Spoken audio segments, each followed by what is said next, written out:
ขี่ได้มาขี่ได้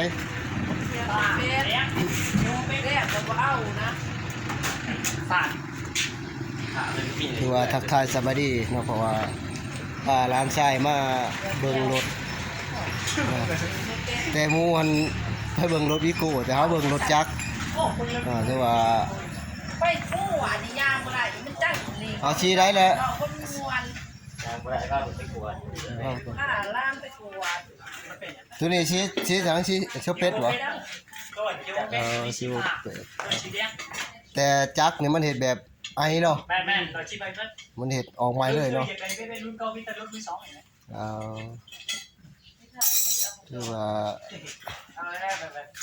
ถือว่าราคาดาวนี่ทั้งหมดเท่าไหร่ราคาดาวเดี๋ยวนี้เจ้าสิทองเท่าใดเท่าก่อน10 ล้าน10แล้วเดี๋ยวนี้เจ้าสิดาวจักปี2ปีเดี๋ยวนะแต่บ่ได้แล้วใครอ่ะแล้ว2 ปีนี่ยาก็ไปฮือเบิดเลยเอา2 ปีเอาเบิ่งเอา2 ปีอย่างนี้ได้จ้อยมีช้าง2แปลงรถพี่น้องยังคนยังบ่ได้เซ็นแต่ตอนแรกบ่าวบ่คำกำลังมาเบิ่งรถพี่น้องถือว่าภูมิใจแล้วก็ไปฮือ2ปีคือว่า2 ปีจ้ะคือว่า7-8บ่ฮะเมีย2 ปีอ่ะนะบ่คือเขาบอกแล้วคล้ายๆนี่เขาไล่เจ้าฟังก่อนเนาะโอเคเดี๋ยวนี้ปีนี้เจ้าทองชิปเนาะปีหน้าเจ้าทองปีเจ้าทองแม่นบ่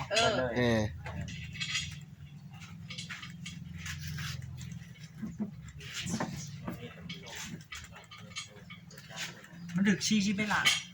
41แล้วทอกชิดแล้วยังชิบหาล้าน5แสนปีหน้าปีฮือที่ตาล้าน5แสนคนนี้ก็ทองเปิดก็ได้แม่นโอเคปีหน้าเนาะสมมุติว่าเจ้าทองล้านเฮารุ่นอันนี้ก็ว่ามีเงินทองอีปีหน้าเช้าแล้วสมมุติว่าก็ได้มีแฮะ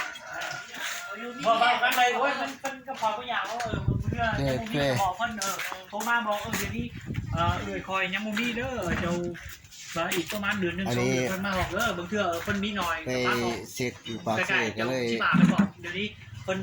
มีสบายเพิ่นแบบเพิ่นหาเงินบ่ได้2 ก้อน7-8 หลักก้อนตัวนั้นยัง7-8 หลักตัวนั้นเจ้าใช้ไลฟ์ปีนึงเท่าใดเบาฟันจ่ายเงินเลยบ่เอาซีคิวไปดอกมาบ่เอาประกอบเลยนี่ซีนี่ย่างเลยลูกหัวกันนอกได้ที่ช่วยน้ำนี่ชื่อน้ำที่บ้านดีไฮเบียร์กันดูสิเบียร์เอาโจมแล้วนี่จ้าที่ให้ที่ตากินที่เบียร์แก้1เด้ให้ที่ตาเอาไปใช่มันหมดอ่ะพออยากกินขนมที่สุดตัวนี้เป็นตุ่มจมูกกว่าอัดเอาไปดิไม่ใช่อันนั้นสมนุครัวเด้ก็เพราะว่าย่านว่าก็บ่ดิก็เอาก็มาได้สิไปแล้วไปกดเองแล้ว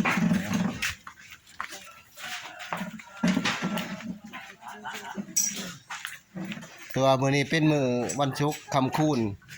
เนาะตอนรับถือว่ามื้อแรกนี่อย่าให้มันให้โล6โต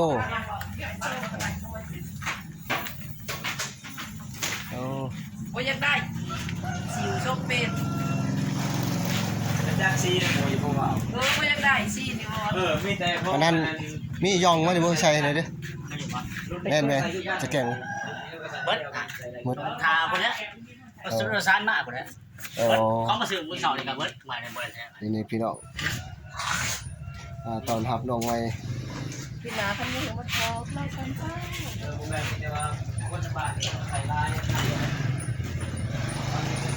แต่ว่ารถนี่มันเฮ็ดออกมาใหม่เนาะโชมมันเฮ็ดใหม่แต่ว่าจักเว็บไอเนาะเป็นไม้อย่างเงี้ยไม้ก็ได้ไม้เลยก็ได้เว็บไอแต่มันเฮ็ดโชมใหม่ทุกเท่าไหร่โอเคขอบใจ70 บาทเด้อพี่น้องเด้ออันนี้ร้านขายรถอยู่เซราบัมเนาะผู้ใดชนอกสนใจเนาะถือว่าทักทายเข้ามาราคาเป็นกันเองแม่นแล้วก็สนใจพี่น้องพอหลายพอน้อยได้แต่พี่น้องเฮามักรุ่นไหนนี่เจ้าของเพิ่นนี่เป็นผู้ FC รถมีรถเก่ามาเทิร์นรถใหม่ได้มีรถค่อยก็มีอยู่รถค่อยมีรถเก่าคันไหนหนังสือก่อนหนังสือยังคันไหน โอ้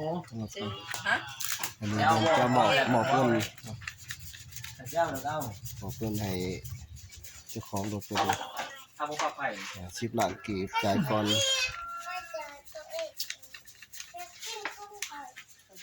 เด้อพี่น้องเด้อผู้ใดสนใจเด้อพี่น้องเด้อ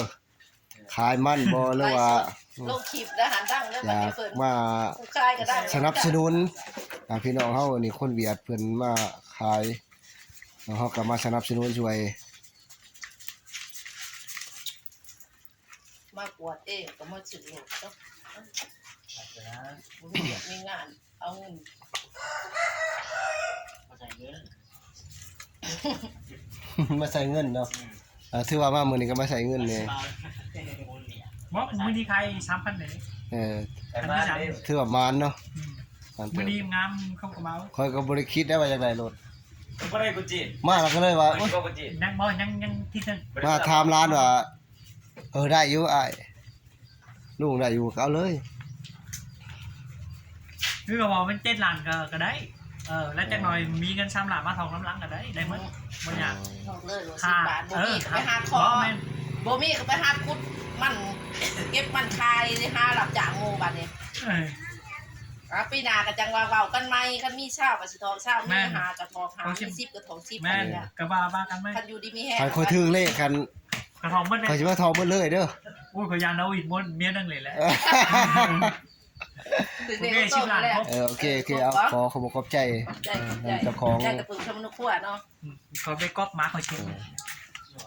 นี่แม่น ตัวนี้ละอาศัยกับ อีสุเปซพี่เนาะผู้ชายอยากเป็นเด็กหาอยู่มื้อแลง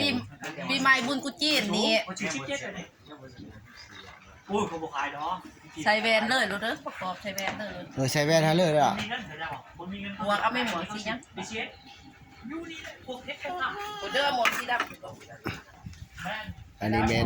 สีดำ มาออกรถจักรพี่น้องอยู่ที่เมืองฉลาดสมบูรณ์แขวงจำปาสักถ้าหากผู้ใดชนอกสนใจนะแล้วก็ผู้ใดถืออกถึกใจก็กดไลค์กดแชร์กดติดตาม สีขาวสีดำ ทาง YouTube บาบุค่ำแล้วก็ทาง Facebook พี่น้องทั้งฝั่งไทยและฝั่งลาวชนอกสนใจพี่น้องอยากได้ โอ้ รูป จะ จะ สิมาเว้าคอยบ่เอานะสีแดงจังได๋สิว่าจังได๋จะสิว่าหมวกกันน็อกโดนจับ